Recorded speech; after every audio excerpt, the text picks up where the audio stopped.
and welcome to this week's Sunday morning rant. It is Sunday and it is actually the morning. It's actually at the moment just before 8 o'clock in the morning. So this week I've actually managed to achieve both Sunday morning and the rant in one hit. Anyway, this rant is entitled I find the S2400 intimidating. So if you've been watching the rant and the channel for a number of weeks, or followed me on Instagram, you know that this thing has arrived. Okay, which is the Isla S2400. And the reason why you hear me struggling is because actually this thing is seriously heavy. And I mean heavy. I mean, lifting it with one arm, you know, you can feel that. Anyway, it arrived a number of weeks back, and due to a number of things that have been going on, I haven't really been playing with it. I know a lot of people would have just ripped it out of the box and then spent the next sort of 2 weeks absolutely indulging themselves in this instrument. Unfortunately, running this channel and doing music is not my day job. My day job, the one that actually pays the bills, is quite intense sometimes, and it has been. So at the moment in the day job, I'm in the process of putting a 5-year roadmap of work together for my the company I'm contracted to. It's actually taken the last 2 years to get to here, so we're just about to start, so it is getting quite intense. Anyway, so that's the first reason why I haven't done very much with this, and the second reason I haven't done very much with this is I actually found this thing when I actually put it on the desk, plugged it in, quite intimidating. Okay, this is the bit where I get to do the gratuitous channel promotion, which is the parish notices. So if you haven't subscribed to the channel and you like videos about, oh God, this sort of thing, then hit the subscribe icon. If you like to be notified when videos about that, I'm not lifting it up again, that sort of thing, hit the channel. It's the bell icon for you. If you like the content of the video, please give it a thumbs up.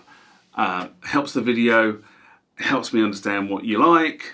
Down below, leave comments. I really enjoy reading the comments as long as they're civil and reasonable.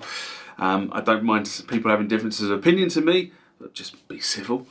And sometimes I even, after I've responded to your comments, sometimes I even make videos about the subject or the question you've asked. And finally, down here somewhere is the TMTG community. For less than the price of a coffee, which I think is a real bargain, you can sponsor the channel and help with the production of the videos. You get your name at the end of the video once you subscribe, so there's a little bit of a bonus. Also down there, Instagram, Facebook tags, go over there, tag me up. That's where the sort of weekly announcements, etc., will be made. Now back to the video. Just shuffle my notes around. It's just off screen, you can't see them, but they are here. So what do I mean by intimidated or intimidation?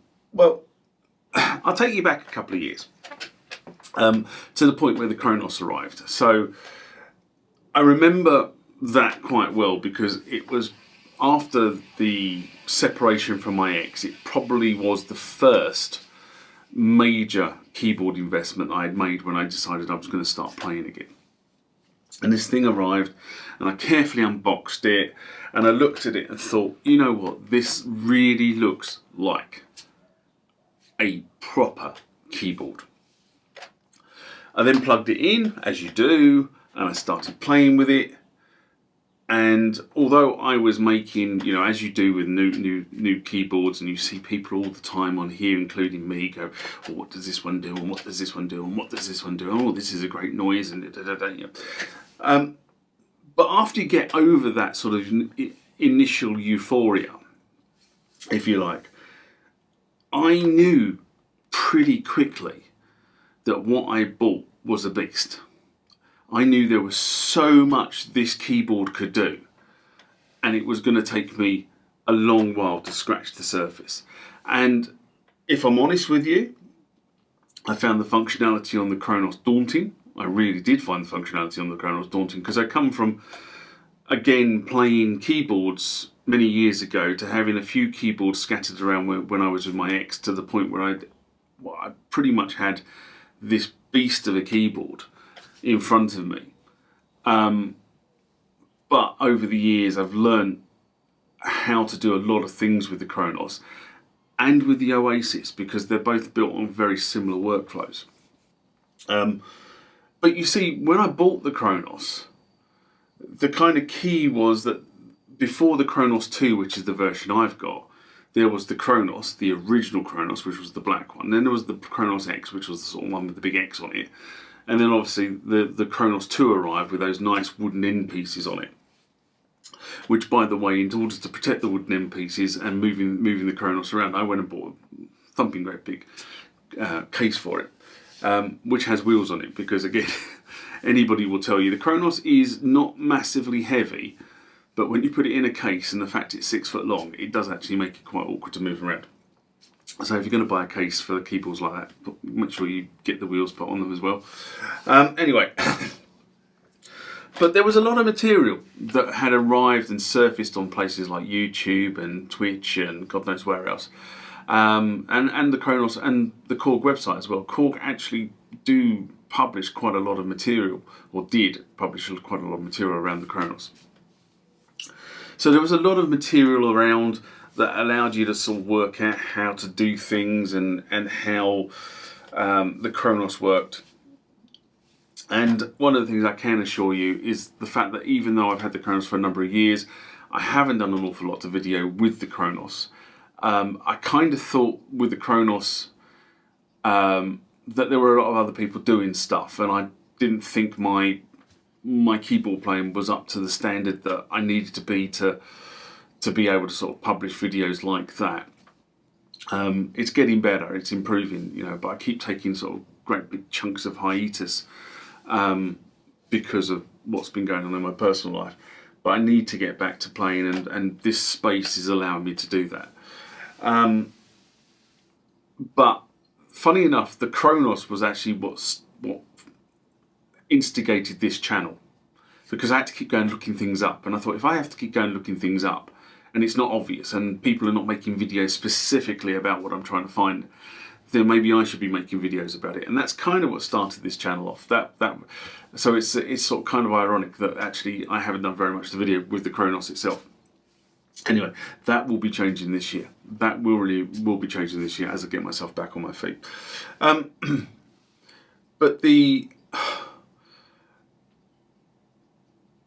I have sort of moved onto the Kronos for a very good reason, because I draw parallels between the Kronos and this thing, not because of what it is, but because of what it potentially can do. When I look at the S2400, I look at a machine that is a style that I've never had before. I've never had something like this in my arsenal before. Okay, I've had samplers, I've got samplers. I've had drums, I've got drums. I've had workstations. Boy, have I got workstations. Okay, but they all have certain types of workflow. So samplers, you know, your raison d'etre is to get a sample, get a good sample you can use. Drum machines, it's to get the beat you want and the sound you want. Workstations is kind of putting it all together. But it's putting it all together from a keyboard stance. Okay, that's kind of where the workstation comes into it. And yes, the Kronos can take waveforms, and so can the Oasis. But that's kind of where they are. You're putting it together from a composer, from a keyboard stance. This is far more around sort of the hip-hop looping workstation style engagement. I suppose that's the way I would put it. And I get that Brad has designed this thing to kind of be an MPC style device. And I understand the inspiration in the S2400, sorry, not the S24, the S1200, but I never had an S1200. I've played with something like this in the past, but I've never had something like this that actually I was going to use for some sort of productionization, if you like. There are other things out there in the market, although I can only really think of two heavyweights in the market at the moment that sit in this space. One being the Akai MPC and the other being the sort of Roland Grooveboxy type things. Both are trying to do similar things. I would say the Groovebox is more akin to this, and the MPC is kind of moving more towards a door on the desk type scenario. But I did feel very, very intimidated when this thing was just sitting on the desk with the pads lit up. So, to get going, well, I figured out a few weeks ago when I shot 2 videos, which will, if they've not hit the channel by the time you see this, they're just about to hit the channel by the time you see this. The first foray with the S2400, I managed to do, with very little, I must have reference to the manual, get a fairly stable beat going. So it is fairly easy to use, so that's the first thing I put out. You can work things out quite quickly. And I also worked out, without actually reference to the manual, how to do the SD card. Now, I will be honest, I didn't read the manual when this thing arrived, but I did read the manual a couple of weeks before it arrived, because I got the shipping notice. And then when I got the shipping notice, I actually did download the manual and flick through it. But unfortunately, where my head is at the moment, I'm not retaining an awful lot. And that's just kind of the mental stresses that I've been under. But yeah, I did manage to get a number of beats off, and I also went through and watched a number of videos of other YouTubers. But the other YouTubers had kind of concentrated predominantly on, look at what I've done, aren't I great? And there's nothing wrong with that. There is nothing wrong with that, because that's showing off your talent, and I applaud you for it. I'm not that talented. But my videos are more around the how do you do stuff type video rather than that sort of video. So I watched that. I also watched a video recently that Brad said he was getting ready to start building the next 500. So there's only 500 of these things currently in existence. And if you're one of the lucky 500 like me that's got one of these, mine is number 296, then, I think we're in the right place and moving in the right direction. Anyway, the 2 videos that I did on this thing, the first one was called Upgrade 101. And I made that video because one of the first things that Brad says is go to the website, download the latest version of the firmware, download the latest manual, because this thing is constantly being updated at the moment. The firmware isn't finalized into what I would call stable revision 1. They're constantly upgrading it. So new functionality and bug fixes will hit this thing as soon as Brad can code it, I think, is basically the bottom line, or his guys can code it. So that was the first one. And one of the first things I always try to work out when I do things is, how do you get the thing back to base position? How do you reset everything? Why do I always do that when I get a new piece of equipment? Well, I'll give you a really good example. When I acquired my DX7, somebody had set the DX7 up in such a way that a certain parameter wouldn't set, and I couldn't. It took me weeks and weeks and weeks to work out what was going on, and in the end I blew it away. I managed to get hold of the reset cartridge, which is a video that's on the channel. You see me how to restore from the factory cartridge. I managed to get hold of one of those. I restored from factory cartridge, and lo and behold, all of a sudden everything started working as I expected it to work.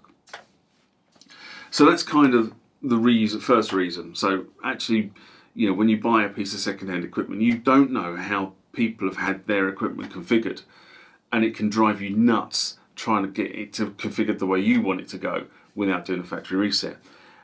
But a factory reset has its own foreballs, and the foreballs are that it tends to wipe all the custom sounds off the board and puts the factory sounds back on. So the second thing I always learn how to do right up front is how to do a backup and restore, because some of those sounds you might want to keep, and others you just might want to trash. But in order to do that, you have to back it up and restore it. Anyway, I always do that. That's kind of my thing. The second thing is, after the sort of initial euphoria, I normally get the manual and I normally go through sort of the basics of the instrument. And it's not because I don't understand what to do. It's basically because I want to understand how this instrument wants to do it. And for those of you who have read Roland manuals from the 80s, you know what I mean when I say sometimes the manuals are just complete gobbledygook. Well, there you go. The Roland manuals of the 80s were difficult to navigate and digest, because they were just written by somebody who knew the machine so intimately that you didn't have to explain to you the steps that you had to go to get to where you wanted to do to start the process.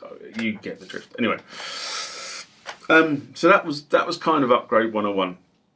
And then instant gratification, which was the second video I did, and that really was about just getting going, and I can see a number of people out there ripping the thing out and say blah, blah, blah. But there's a gotcha. Like the SD card is a gotcha. If you've just done an upgrade and you leave the SD card in the machine, all of a sudden you won't have any sounds there. So there's a gotcha there. There's a gotcha around faders. So the instant gratification video was really me just saying, right, okay, I've got it here. Press this button, makes a noise. Unfortunately, looking back at the sound on the second video, I'm really going to have to seriously look at sound. I mean, my audio setup is fine for talking, it's fine for general music, but it seems to really struggle with bass instruments, and I don't know why. I think I'm just going to have to accept that the secondary recorder I've got is not designed for that sort of work. It doesn't matter what I do, how I play around with it, I'm just not getting the tone. And what I don't want to be having to do every time is actually loading it into a DAW to process it.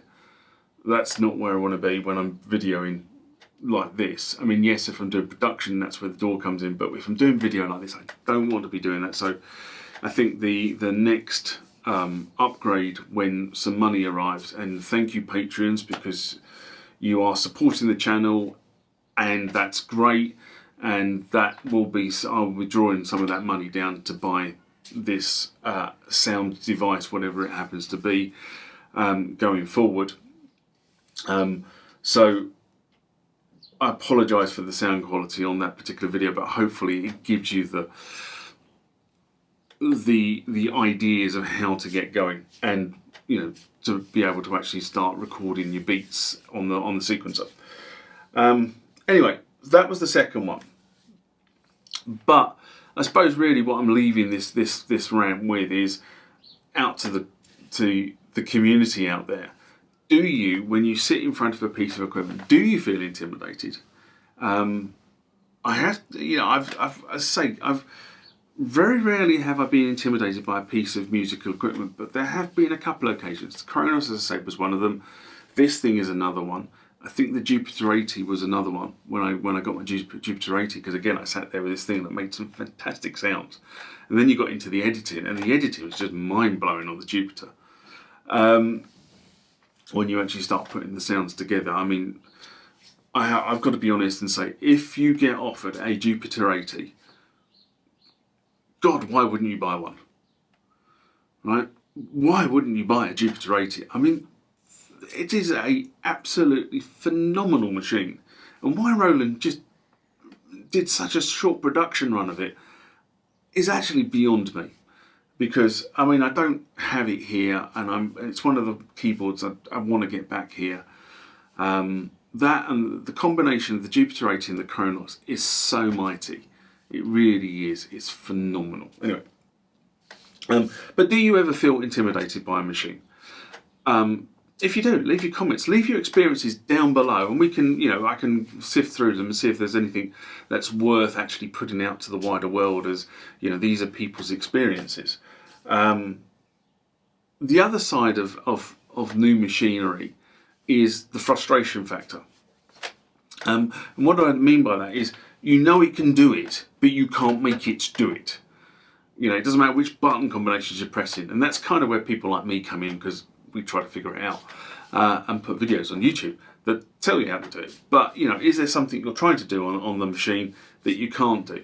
And I get questions like that, and unfortunately, because of the changes in YouTube policy, I had a load of questions that I had kind of stored up for videos that I was going to make, and then YouTube came along and said we're not going to keep, we're only going to retain the videos for the questions for 60 days. And then, while I'm sitting there working my way through busily, they all got wiped out. So I lost about 20 odd people's questions, which annoys me greatly. And I apologise, because if you think I'm ignoring you, I'm really not ignoring you.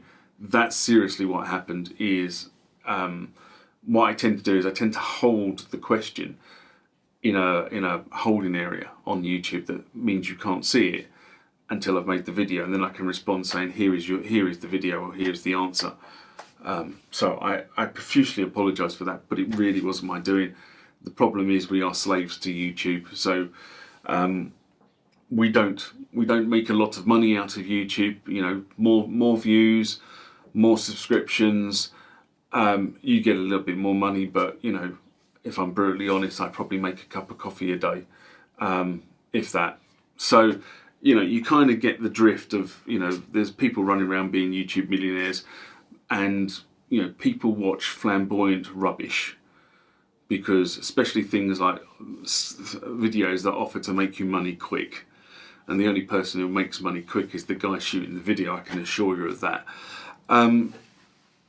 But that's where we are from that. So anyway, there is more to come. I will lift it up once more. Oh God, on this thing. Okay, there is a lot more to come on this thing. I've not even scratched the surface in my playing, and I've also got to work out how to actually construct the videos so that I'm not actually treading on the instructional videos, if that makes any sense, that are being shot by Isla. Because why would you do things twice? Unless I think there's something missing from the Isla video, of course. Anyway, on that note, I'm going to say, live long and prosper, and I will see you next time. Bye-bye.